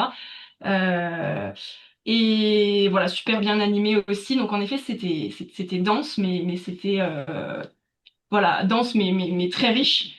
Et donc c'était un vrai travail collectif. Et donc comme bah, voilà, Mourad et Valérie l'ont dit, Laure a aussi vivement participé à cet exercice et c'était super. Aussi parce que Laure avait vraiment une vision sur d'autres acteurs du terrain que moi je n'avais pas. Et donc je rejoins aussi voilà, le commentaire de Mourad et de Valérie de l'importance d'impliquer d'autres acteurs. Alors nous, voilà, c'était juste voilà, deux, quatre, parce que Mourad et Valérie aussi ont participé à l'exercice et ont essayé aussi de mettre des acteurs sur la carte. Hein. Mais voilà, juste voilà, la vision complémentaire de l'or a été super importante et moi il y avait aussi un historique, voilà, comme disait Marc tout à l'heure au niveau du temps que moi j'avais pas à l'échelle de ma thèse, que l'or avait beaucoup plus à l'échelle de son travail sur le terrain. Donc ça voilà, c'était super riche et donc j'appuie cette nécessité de travail collectif mais c'est vrai que du coup, on était plutôt assez d'accord finalement sur nos points de vue et nos visions. Et du coup, je me suis demandé en effet, bah, qu'est-ce que ça ferait si, quand les gens sont pas forcément d'accord, tant sur la question que sur le placement des acteurs sur la carte. Et comment est-ce qu'on aurait géré ça en atelier? Ça, voilà, je peux pas forcément y répondre. C'était aussi un super exercice pour se décaler des viticulteurs et pour voir un petit peu d'autres acteurs parce que finalement, moi, sur toute la première partie de ma thèse, j'ai quand même énormément travaillé avec des viticulteurs. Et donc de pouvoir un peu se décaler et se dire, ah bah oui, tiens, il y a un acteur, en fait, j'y avais même pas pensé. Et bah grâce justement au collectif, et ben d'autres acteurs ont été proposés et je me suis dit, ah bah oui, c'est super, donc c'était super bien pour se décaler. Après, du coup, voilà, c'était pas toujours évident de les placer sur la carte, ces autres acteurs aussi, parce que bah, moi, je les avais pas forcément interrogés. Donc, parfois, j'avais un petit peu de mal à me dire, bon, bah, lui va là ou lui va là, mais voilà, c'était chouette. Ça a donné plein d'idées aussi voilà de nouvelles pistes à la fois de nouvelles pistes de entre guillemets de levier de comment voilà de ces fameux partages de connaissances entre les groupes etc mais aussi des nouvelles pistes de relations certaines personnes qui sont pas forcément en relation les unes avec les autres comment est-ce qu'on pourrait les mettre pourquoi en relation etc et donc je trouvais que l'exercice avait quand même une belle ambition de reconception assez large et voire de reconception des organisations et enfin, je trouvais ça super intéressant cette grande ambition en tout cas. Ensuite, oui, sur la formulation de la question, en effet, on l'a fait nous, et franchement, je suis pas sûre que si on mettait les acteurs du terrain, en tout cas la Duriator autour de la table, je suis pas sûre que c'est cette question-là qui sorte. Mais du coup, voilà, je trouve ça super intéressant de se dire, bah, en tout cas, voilà, là, en effet, bah, comme on dit depuis le départ, c'était vraiment un exercice un peu test comme ça, et qui fait justement nourrir, enfin, qui nourrit plein de pistes potentielles pour la suite qu'on mobilisera ou pas dans la thèse, mais en tout cas des idées qui sont toujours intéressantes. Ensuite, voilà, bon voilà, je l'ai déjà dit, mais c'était vraiment pas facile parfois de placer des acteurs aussi parce que sur cette fameuse issue, enfin la question qu'on a posée, il y avait un peu deux facettes. Il y avait à la fois bah, réduire les fongicides et à la fois l'aspect un peu collectif, accompagner les réseaux et d'avoir les deux ensemble dès la question. Donc en fait, on mêlait déjà le collectif, enfin la notion d'action collective, elle était déjà inclue dans la question et donc parfois, bah j'ai pas trouvé ça évident. J'ai l'impression qu'on rebouclait un peu, enfin on partait de la question, enfin bref, j'ai pas trouvé ça toujours évident. Et aussi, du coup, voilà, par rapport à l'issue, parfois, j'ai l'impression que sur certains acteurs, on se concentrait plus sur l'issue. Est-ce qu'on est concerné par les pesticides? Et on s'est un peu fixé à un moment dans l'exercice en disant ah bah tiens, les agriculteurs, bah oui, en fait, ils sont hyper concernés parce que bah, c'est les premiers impactés au niveau de leur santé, etc. Et je pense qu'à ce moment-là, hop, enfin, moi en tout cas, j'ai eu le sentiment peut-être d'un tout petit peu dérivé sur vraiment la question pesticides et, euh, euh, et, euh, pas un peu moins accompagnement. Et du coup, voilà, cette dualité dans la question n'a pas été, je trouve, évidente à gérer. L'idée, c'était vraiment de mettre les deux ensemble. Et parfois, voilà, c'était pas évident. Et aussi, du coup, ça me fait penser à et concerné versus se sent concerné. Ça aussi, je pense que parfois, j'ai eu un petit peu de mal. Parce que j'ai l'impression que pour certains, ils étaient concernés. Bah oui, ça impacte leur santé. Mais est-ce qu'ils se sentaient, ou voilà, ils étaient très fortement concernés, mais est-ce qu'ils se sentaient concernés? Ça, c'était, voilà, c'était autre chose, une nuance que j'ai pas trouvé toujours simple. Voilà. Aussi, bah voilà, c'était un exercice comme Mourad et Valérie l'ont dit, qui était relatif, les acteurs les uns par rapport aux autres, et du coup de placer, il y a une notion qui est très subjective entre guillemets aussi à nous, à comment est-ce qu'on a ressenti les choses, etc. Et du coup, bah j'ai pas trouvé ça non plus évident parfois de faire ça un petit peu entre guillemets à chaud, de dire oh, on le met là, etc. Mais ça, je pense que c'est plus aussi mon apprentissage des sciences un peu qualitatives et de la subjectivité. Qu'on met et je pense que voilà, c'est un apprentissage mais qui était du coup très intéressant. Voilà, je relis mes notes parce que du coup j'ai rajouté des choses pendant la présentation, c'est un peu fou. Euh, et donc, comment est-ce qu'on pense le remobiliser pour la suite? Voilà. Comment est-ce qu'on pense le remobiliser pour la suite? Donc, pour l'instant, dans la thèse, on l'a pas remobilisé plus que ça à ce stade. Aussi parce que voilà, voilà, j'ai plutôt regardé les données sous un autre angle, et notamment sur les échanges qui avaient lieu entre les acteurs et leur volonté à échanger et à plus échanger, etc. Et, et voilà, donc on va potentiellement plus entrer par cet angle-là. Mais voilà, c'est à suivre. On sait aussi pas, enfin, je me suis pas trop focus pour l'instant encore sur les autres acteurs à l'échelle de la thèse pour l'instant. Mais justement, voilà. Donc, et parce que voilà, donc il y a aussi des choix à faire dans la temporalité de la thèse. Mais donc pour l'instant, voilà, on se l'est pas, on n'a pas trop remobilisé. Mais dans la manière dont ça pourrait être fait, ça pourrait être, bon bah voilà, du coup, dans la phase un petit peu qui va arriver dans la suite de la thèse, dans vraiment penser comment est-ce qu'on va mettre en place le processus de conception.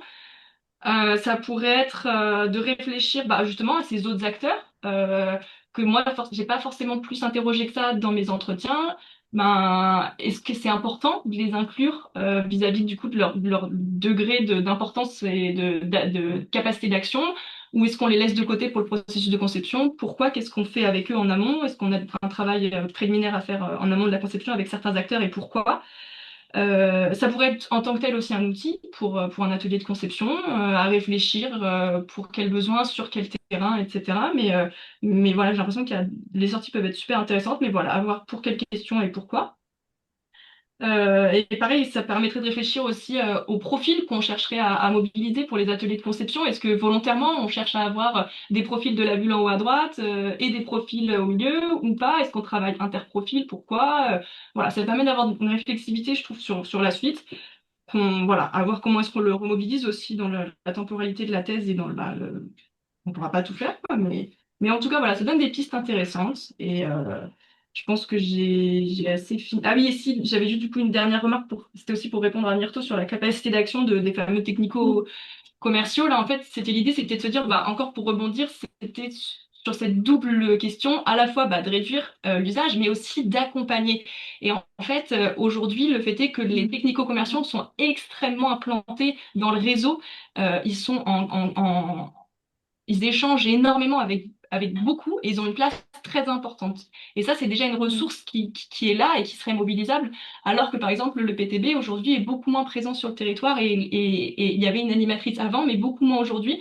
Et donc, c'est pour ça que je pense, peut-être que je me trompe, mais qu'à l'époque, on les avait mis comme ça parce que le technico-commercial était déjà une ressource très présente et donc mobilisable peut-être plus facilement. Voilà, je pense que c'est bon. Donc merci encore pour votre sollicitation pour cet exercice et merci alors du coup d'avoir proposé un autre terrain pour cet exercice. C'était super enrichissant.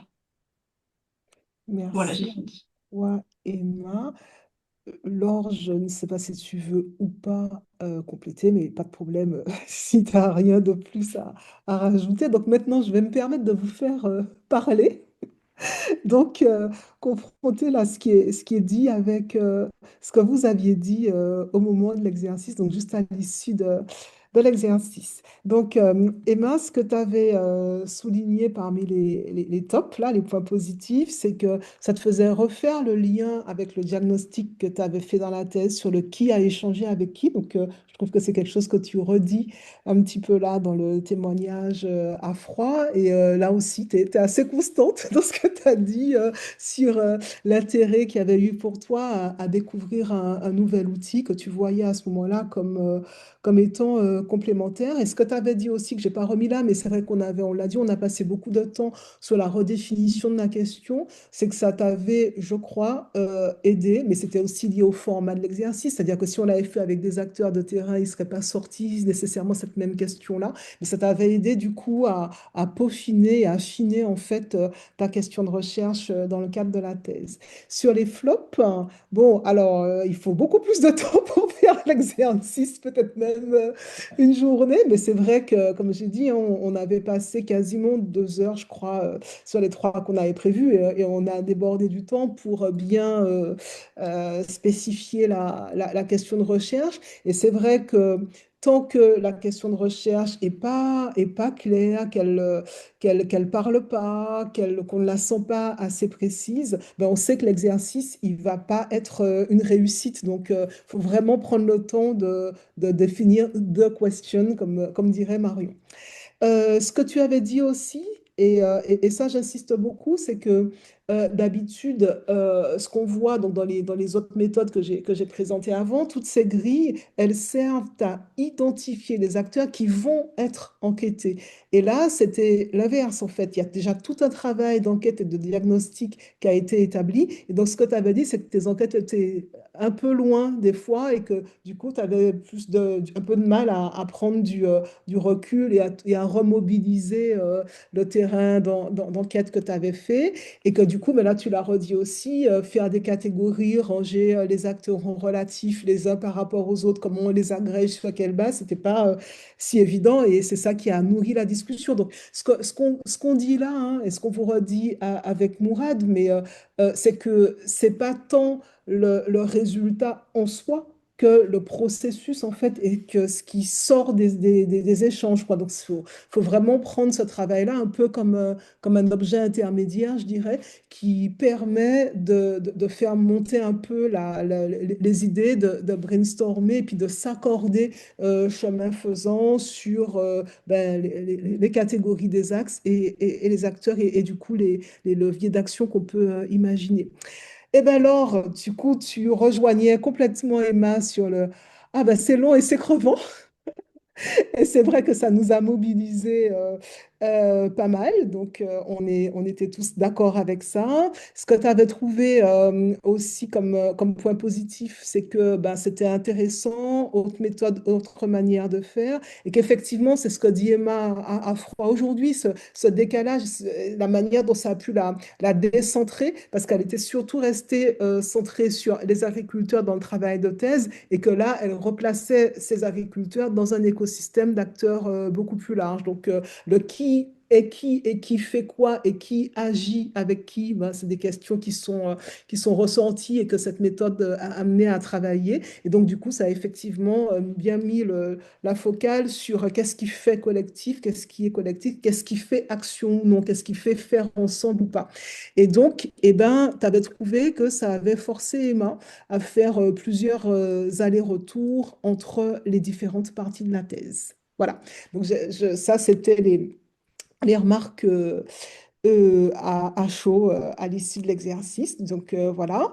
Pour Mourad et moi, ce qu'on s'était dit, bah, c'est des choses qu'on vous a dont on vous a déjà fait part, hein, qu'on a déjà partagé là dans ce collectif, c'est que bah, l'exercice n'était pas complètement grandeur nature tel que Mourad le pratique habituellement, puisque justement, Emma et Laure étaient les seuls. Et donc, c'est pas du tout pareil que quand on est dans un collectif avec X acteurs et qu'effectivement, elles ont raisonné à la place de tous les acteurs qui n'étaient pas là dans ce crash test. Donc, voilà. Donc, c'était innovant aussi pour nous. Nous, ce qu'on a trouvé, c'est que ça vous avait forcé à faire aussi un gros effort réflexif hein, sur un temps très, très court. Et ça nous a fait aussi faire un effort réflexif sur un temps très, très court, parce que nous, le terrain, bon, on y est complètement extérieur, hein, on le connaît pas et on n'a pas du tout la maîtrise des informations que vous avez, la compréhension du jeu d'acteur. Et on avait trouvé que malgré tout, ce qui en sortait dans les résultats sur ben, ces trois briques de base, hein, ceux qui détiennent les ressources, ceux qu'on peut mobiliser, qui sont latents, et puis les personnes motrices, ben, pour nous, c'est pas forcément toujours les mêmes. On voit pas toujours, par exemple, les instituts de recherche à la place où ils sont là, dans ce territoire-là. Donc, pour nous, en fait, on a vu une marge de variation et de flexibilité qu'on a trouvé intéressante dans la sortie même de l'exercice. On confirme que c'était crevant aussi pour nous. Donc voilà. Autre chose, et là c'est un peu les bémols qu'on peut faire vis-à-vis de la méthode, c'est que bien voir qu'on a travaillé avec cette méthode sur une démarche d'exploration et qu'on n'est pas du tout dans un programme d'action avec une feuille de route. Et ça paraît important, ça nous paraît important d'insister là-dessus. La méthode telle qu'on vous l'a proposée là, elle permet de mettre le doigt sur des choses assez fines, mais elle ne donne pas la feuille de route, elle ne donne pas le programme d'action, et c'est pas on part clé en main, et puis l'objectif étant défini, on sait quoi faire. Non, c'est pas comme ça que ça marche. En tout cas, on ne peut pas le faire avec, dans le temps très très court et condensé, et elle n'est pas faite pour ça. L'autre chose, donc ça a été déjà un petit peu soulevé par Marc, mais on peut aller plus loin. Moi, je suis fondamentalement une économiste territoriale et la question du multi-échelle, des échelles et de la manière dont elles sont articulées, pour moi, c'est important dans les analyses que je développe et que je porte. Et là, la méthode, justement, elle fait faire beaucoup de zoom, quoi, pour aller de manière très, très fine sur le territoire, ceci, cela. Mais j'ai trouvé en tout cas que ça ne permettait pas de penser le pluri-espace, le pluri-territoire, par exemple, entre le niveau européen qui prend la réglementation lambda, son appropriation ou pas nationale, puis locale. Ben, la méthode, elle ne permet pas, de mon point de vue, de pouvoir associer les différentes échelles spatiales. Donc, c'est un bémol, mais en même temps, la manière de parer à ça, c'est justement de bien respécifier chaque fois la question et l'objet dont on parle. Donc, ça, c'est une des limites de la méthode, mais toutes les approches ne sont pas spatiales. La MLP ne l'est pas, par exemple. Donc, voilà. Ben ça, on vous l'a déjà dit, il y a autant de cartographies possibles que de personnes concernées, que d'échelles concernées. Et donc, s'il y a une autre échelle spatiale qui paraît importante et structurante, ben, il faut reformuler la question et du coup aller redézoomer en fait. Et donc, Samourad a mis l'accent là-dessus quand il a présenté. Bien faire attention, parce que sinon, la méthode, elle n'est pas opérante si on ne fait pas attention à l'identification des acteurs au bon niveau. Il ne faut pas que ça soit un acteur abstrait, donc ça, on vous l'a dit, mais il ne faut pas non plus de personnification, parce que sinon, quand on est dans un atelier grandeur nature avec les gens, on risque d'introduire des crispations, des heurts, etc. Donc, il faut quand même observer un certain niveau de généralisation pour prendre du recul par rapport à la problématique et au terrain qui se donne à voir, mais en même temps, voilà, c'est pas toujours facile de bien saisir en fait la manière dont on caractérise ces acteurs et dont on les nomme dans ces collectifs. Donc ça, c'est pour l'essentiel. Je ne sais pas si à ce stade, il y a des réactions. Alors, j'ai essayé de remettre le... voilà, je ne sais pas s'il y a des retours. Mourad, je ne sais pas si tu veux rajouter quelque chose. OK. Et donc, C'était complet. Ouais. ouais, ben voilà, je sais pas si.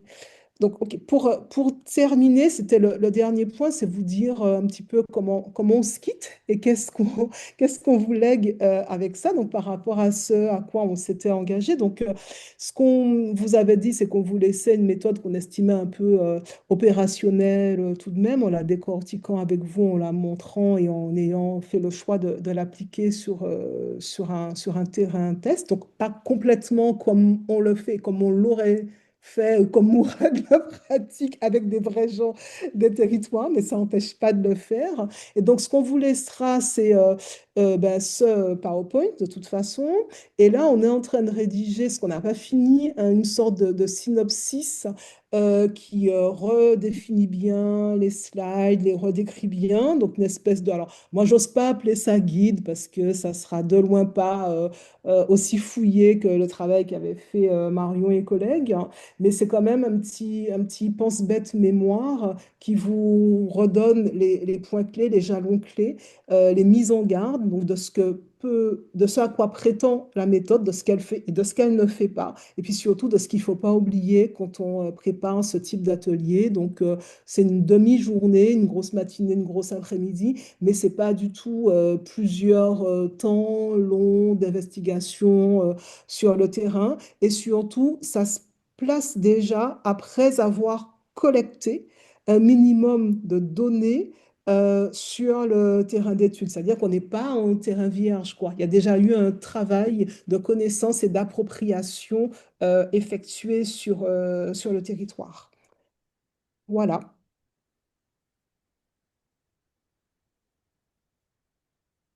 Il y a une question.